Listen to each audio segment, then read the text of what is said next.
My name is Jack. I'll be presenting on how to pitch your business idea. So this is very important because one of your submission requirements is actually to come up with a pitch deck and also a 5 to 7 minute video demo. First of all, I'd like to start with why we're doing what we're doing. So why do we pitch? The main point of a pitch is to get people interested.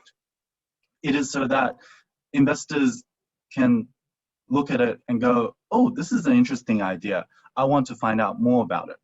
It is not something to give investors all the information, dump all the information on the investors, because chances are they won't be able to take all of it in.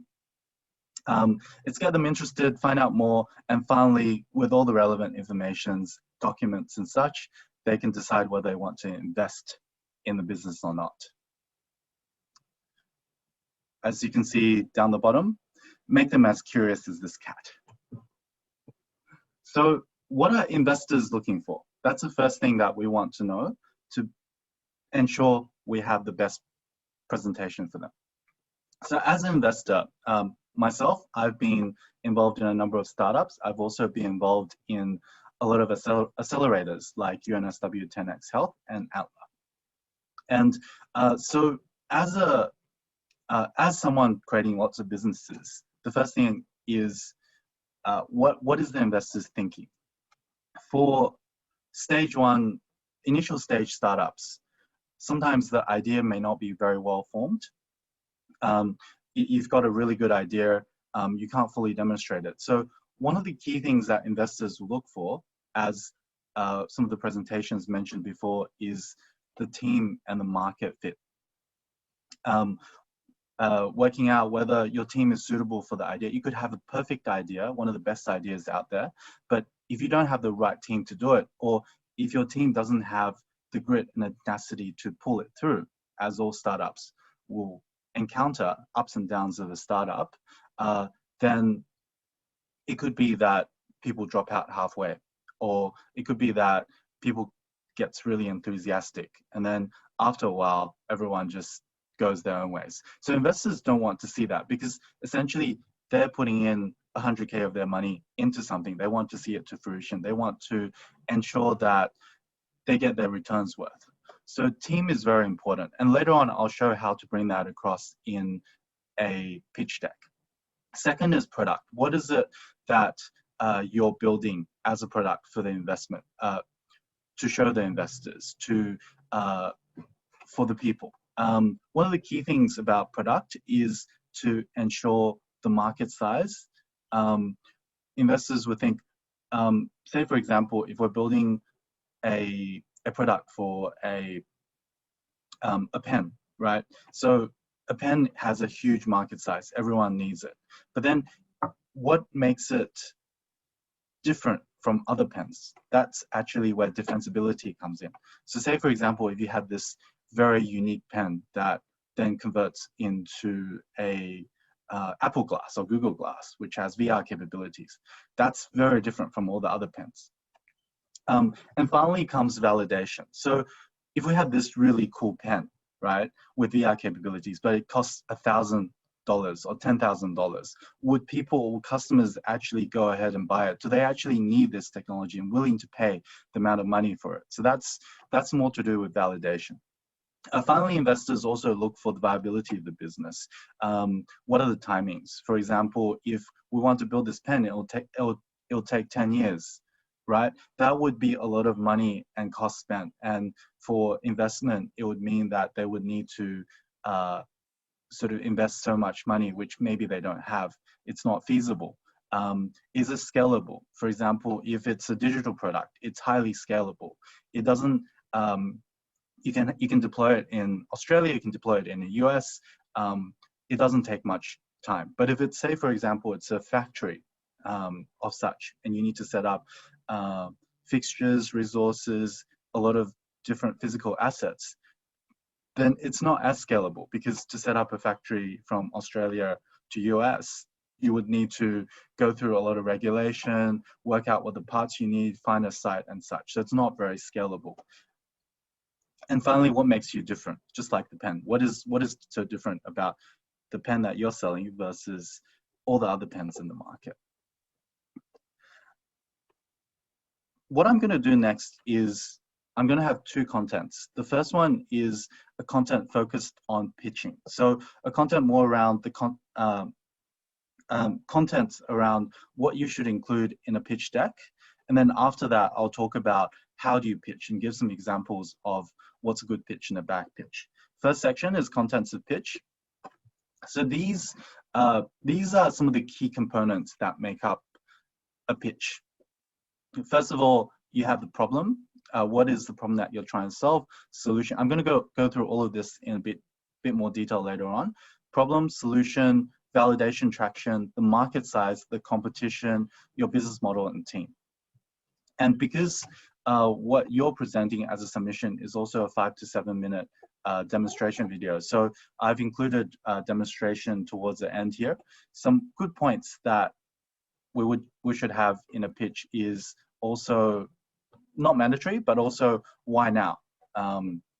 Your go-to-market, your purpose, vision, and also your financials. First of all, let's start with the problem. So the problem, all good businesses and all good startups should start with a problem and not really a solution, which then you derive into a problem. So a problem has to be something that is critical now or in the future.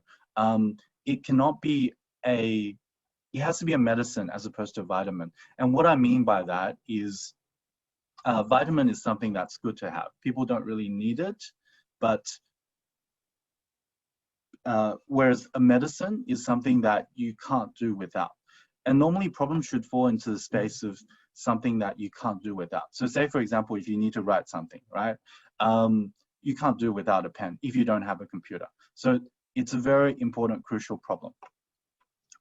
You have to demonstrate why is it so painful. Really get audiences to buy into the problem and why is it so painful for customers. For example, if they can't record some details with the pen, you'll get, they'll forget it. And it could be very important details that could save them heaps of time if they're doing lectures. Make it a relatable story, make it relatable. And that's where I'll build on this concept of how to tell a story a bit later, but if you can tell a story that people can relate to, then it adds a lot of people, it becomes very good. And how you can tell a story is you can start with an individual and then expand on it. Say, for example, meet Alice. Alice is a university graduate. She's just started school, first lecture, right? Everyone can relate to it. And you're in this lecture, but you don't have anything to record. The teacher was telling some really excellent points which can assist in the exam, but they can't record it. So really tell a story, make it relatable. People tend to relate to a story better, and it's something that they can remember even after the pitch.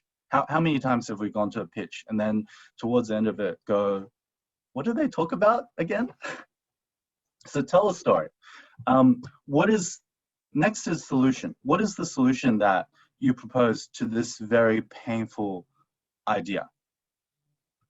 It has to be targeted to the solution, and ideally it has to be simple and also emphasize on the difference. So if we tell a solution, if we tell a solution to something that already exists, say, for example, people get tired of standing all the time, and the solution could be a chair, right? So if we give the solution of a chair, it makes sense, but it's not different. How is it different from the hundreds and thousands of different chairs out there? It's not different. You need to elaborate on that particular difference.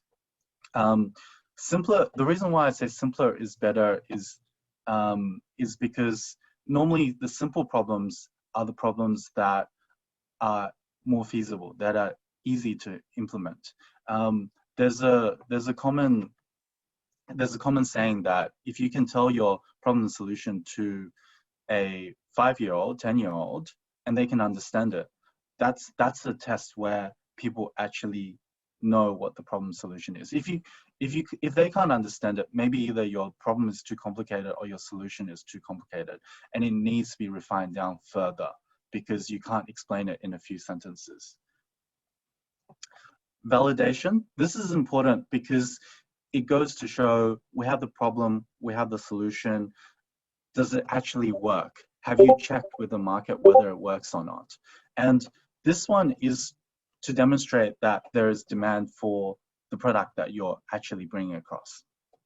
And this is just an example of a validation slide where it shows, for example, we've got so much growth, we've got coverage in so-and-so articles, there's a lot of, we've won some awards. These are all good signs of traction. For the purpose of this demonstration, it might be some surveys, due to the limited time, it might be surveys that you've done, or maybe you can show some of the research articles or something out there that shows that there is real demand for this product.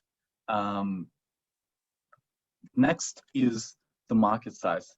This is a very important slide because, for example, you come up with this really excellent solution, but the market size is only 100 people, and each one only willing to pay $10 for it. That means that no matter how good your solution is or how much you grow, there's 10 times 100, there's only the business will only have $1,000 because there's no one else interested. But if you can show that it's a huge market size of several billion, several million, that you're selling investors a dream, the idea that, hey, we have this really good problem, it's unique, and we have such a big market to tap into. Many people have the same problem, really show that a lot of people have the same problem. If it's a growing market size, which seems to be a lot of industries, say for example, cryptocurrency adoption, or here, what I have here as an example is the use of secondhand growth, secondhand fashion. And you can see that the markets, even though maybe the market is small, but the potential for it to grow into the future is much higher. This is especially if you're building for a future tech that's not currently a problem, but will be a problem very soon. Showing growth and currently how the market is doing is very important. Another good strategy to use for market size, common good strategy, is TAM, SAM, and SOM. So TAM stands for total available market. SAM is serviceable available market, and SOM is serviceable obtainable market. So what it means is the total market size for pens, for example. If there is no other, there's no other pens in the world, that would be say close to all the people in the planet, which is huge. And then that would be the total addressable market. For your product, it might be, say for example, if it's a medical product, all the people out there that would need a medical product, if there's around the world, if there's no medical products out there in the market. Serviceable available market is more the actual market that you can serve. And that means that maybe, say for example, you can only serve, you're looking to serve Canada, US, Australia, Europe, say. That's your serviceable available market, in that you don't want to serve, you can't serve everyone in the world, but that's what, but those areas are where your product can actually make the biggest difference. Say for example, if say Tibet, they don't use cryptocurrencies as much or something, then there's no point rolling out your product there because they don't use it. Target serviceable obtainable market, the final one, SOM, which is your target market, is the market that you're able to obtain right away, or you're looking to obtain in the next, in the coming years. So if I started a business in Australia, the serviceable obtainable market might be, say, New South Wales, or just the sector where I want to try and roll out to customers right away. And they normally go in sizes TAM, SAM, and SOM, in that the SOM is the least amount. Competition is a very important slide to show that you've done your homework, you know what the competitors are out there, and you do offer a differentiator. This also coincides with why your product is different in the beginning. To really understand, you can't say that your product is different if you haven't actually looked into the competitor space. I've heard stories where from investors where this person went in, did a pitch, and then at the end of it, investors did a search on the internet, and there was a completely similar product out there that's already been in the market for 2 years. That's not what you want to show. You want to show that, hey, we're offering this very unique product. We've done research on our competitors, and we know where our product can actually fit in and which can differentiate from investors. A good technique to use is to have a matrix breakdown of the key values that your product is offering and where the different competitors sit on the graph and how you're very different from them in both manners or in one of the manners. This is an example. All right. Business model. Investors are very interested in money, how you're going to get revenues, and how you can continue to be sustainable, because at the end of the day, they're only putting in 100K. Your business, you might need, say, 400K, 500K. Some of that money you need to actually get from your revenue, say, for example, or other investors. But at the end of the day, before you sell your business has to be cash positive. It has to be making money. And so this slide comes in and goes, how does your business make money? Keep it simple. Is what I would recommend. Say, for example, go from a single transaction perspective. If your business is, say, you're a wholesaler of a particular product, and your business is customer pays to the vendor, say $1,000, and your model is 20% commission of that $1,000. So you get $200 for every customer you take in. Diagrams will be good. A flow chart of how that whole thing works. Team, mentioned it before, you really need to show why your team is different. What is that? What are the strengths of your team, and what is that unfair advantage that your team offers for that particular product, which other teams may not have? For example, if it's tech product, if it's a software product, then it makes sense to do with AI, right? It makes sense to have a AI expert on your team. If you pitch a AI product, but there's no AI expert on your team, then one of the questions investors would have is, how would you be able to build the product without that expertise? Or how can you acquire the best AI expert out there to come up with a phenomenal solution? Really show that, and also your affinity to the problem, which I mentioned it before. Here's an example of a team slide. You can, normally people come up with just faces, your name, what is your designation, if it's CEO, CTO, or such. It's very important to know who is CEO in the company, because they'll be the public facing person, the spokesperson of the company. They'll appear in, say, news interviews, such and such, and they want to know who that person will be. And some information, show information about you, companies you've worked for, why you're different. Finally, demonstration. This is something that not all business pitch decks has, but for this one, 5-7 minutes, you need, it's a good idea to provide a demonstration if you have one.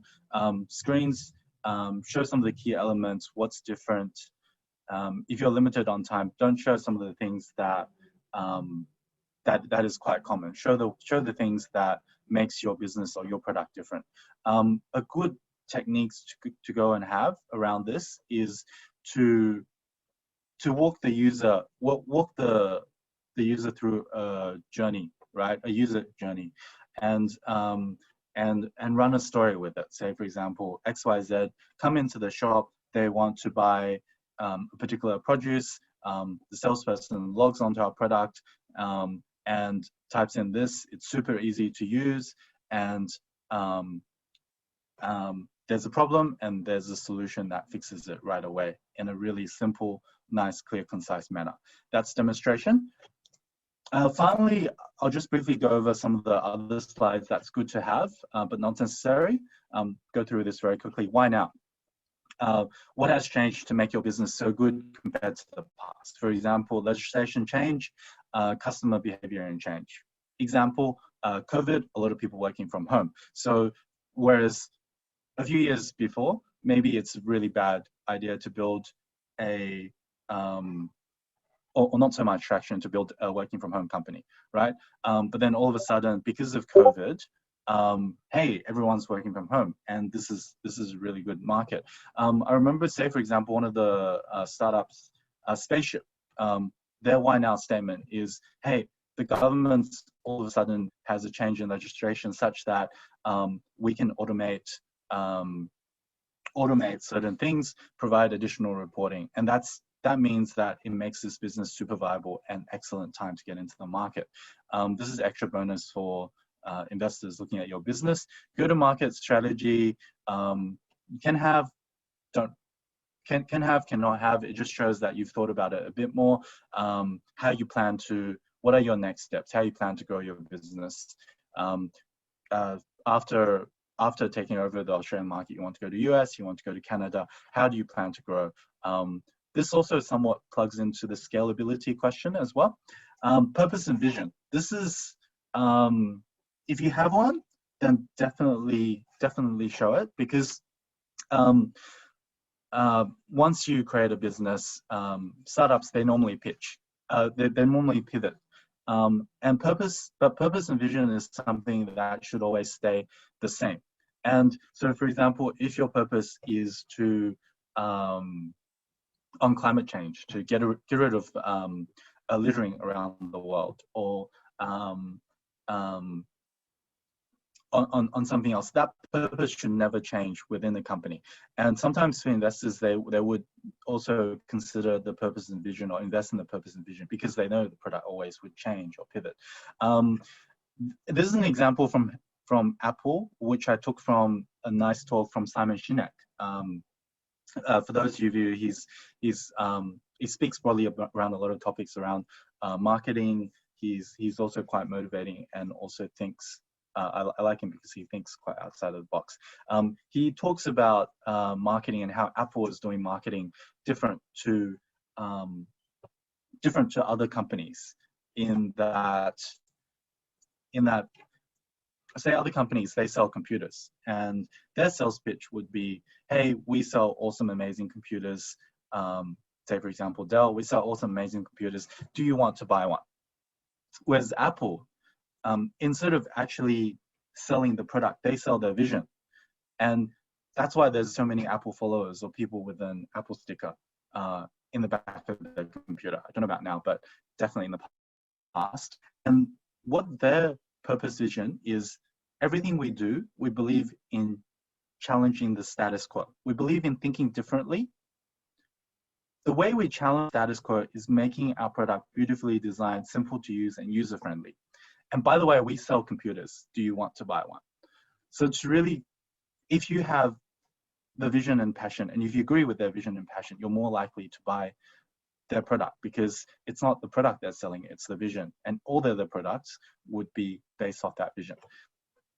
Finally, it's financials. So financials is more to do with, financials is more to do with your cost, your revenue, and your future projections. Normally what investors want to see in this is the graph that sort of exponentially just goes up. Cool. And the last thing I want to cover in regards to contents is how slides should be.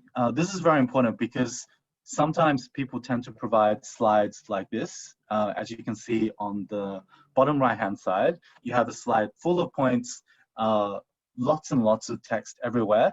And to someone that's looking at a slide from many, many feet away, you would have no idea what it's saying. So that's an example of a really bad slide. The good slide is something that it's simple to understand. It's only got a few key points. So it's simple, it's clear, and you can use image to elaborate elaborate your slides. So that's what makes a good slide. Make sure your slides aren't too full. You do not need to. A common mistake I see people have is they just include everything in their slides. But just keep it simple. A few points. You can put a lot of things in the notes of your slide before you say it, and you can actually describe it, bring it across, so that people just focus on these key points and then they listen to you. This is very important. A lot of people make mistakes on this. Cool. Now, how are we doing for time? Okay, good. So finally, the second thing I want to talk about is pitching techniques. This is also just as important as the content because it gets people interested. And I'll show you a few examples of why and how next. Pitching techniques. Okay, so I've got some good examples here that I will share. So first of all, I will share what a good pitching technique is.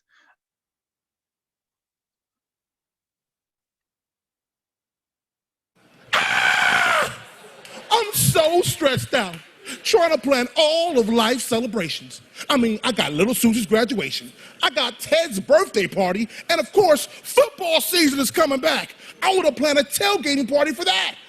I wish there was one easy solution for me to order all my party supplies, just as easy as booking an Airbnb. Wait, there is. Party on Demand is your one-stop mobile party supply shop, delivering the party to you in 1 hour or less. We deliver the 3 essential ingredients you need to wow your guests and have an incredible, memorable party. We deliver food, talent, and decorations right to your door. Of a pitch. The presenter is super enthusiastic. He tells the story of how a user had this problem. They were super frustrated. It's very important to show frustration. And all of a sudden magically came this solution that can solve this problem right to their door. Very good pitch, very good engagement. You can also notice he made good use of his hands, gestures, tonation as well. Some of the things which I'll go into a little bit more. I'll show you another good pitch. Hello, I'm Gayleen Anderson, CEO of Solonix. Up in Idaho, we love our potatoes. However, the #1 problem in the potato industry is that when you eat potato products, your blood sugar spikes. Well, we've solved that. The University of Idaho has patented the best method to improve the way that your body digests potato sugars. We'll use this process to manufacture novel dehydrated potato ingredients that have a wide variety of applications. In that 30 seconds, she went through the problem and the solution. She also used a good prop, which is a potato, and told us what the solution is and how they're going to solve it. Clear and simple and concise. Now I'll go into some of the bad examples and how not to give a presentation, and you can compare the two. So this is a bad example of how not to give a presentation.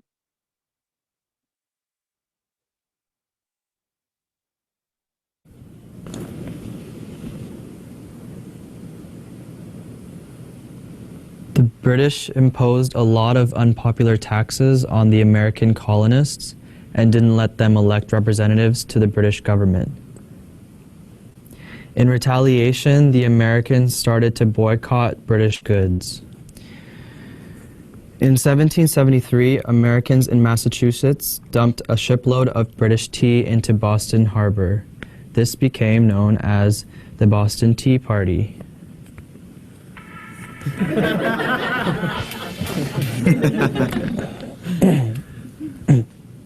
Okay, I hope some of you haven't fallen asleep from this.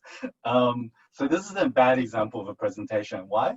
He didn't have eye contact. He didn't have that body language, that excitement. And he was also reading from his notes. Plus, he had his phone on. Make sure you turn your phone off during a pitch.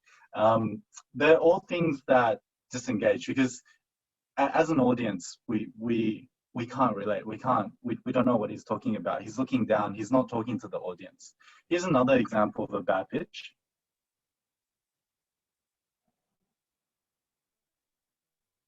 For example, I'm coming to the end of the session on the body. So I need to say something to link this session with the next.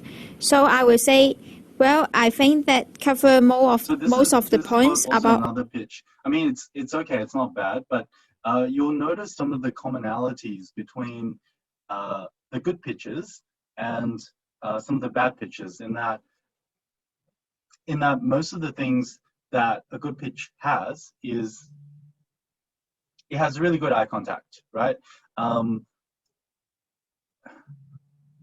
The presenter is talking to the audience, facing the audience, has good body language and good hand gestures, and also has an upright tone. So this is important as opposed to, hi, how's everyone going?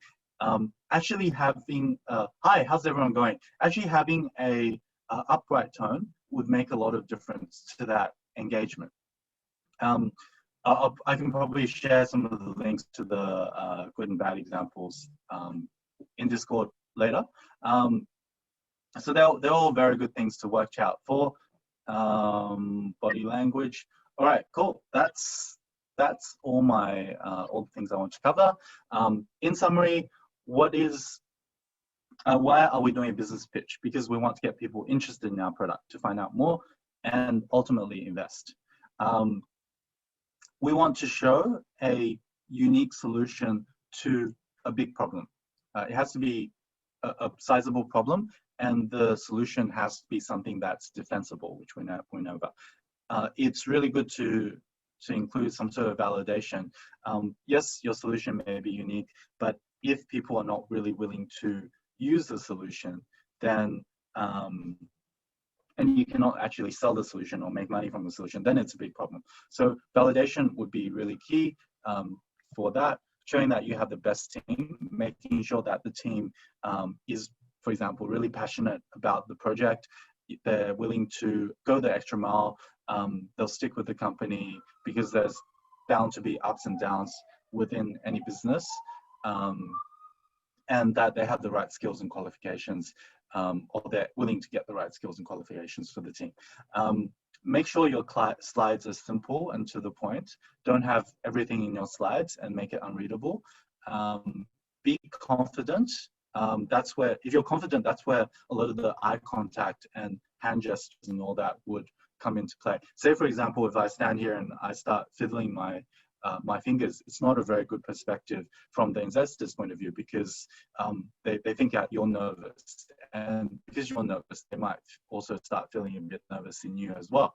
And finally, what I wanted to conclude is tell a story. So telling a story is the best way that you can get someone to relate to a problem, and it's also something that people will remember this thing by. Say, for example, Sam's a university student. It's his first day in university. He's super nervous. He doesn't know where to go, who to talk to. Everything's new and different and unfamiliar. I'm sure we've all experienced something like Sam in our first day of university. How good would it be to have an app installed on your phone which can connect you to a university buddy? So kind of like that. So actually, to have a story, to have it relatable. Everyone's been in that circumstance before, and it's a pain. And wow, here comes the hero or your awesome solution that would help solve some of their key pains.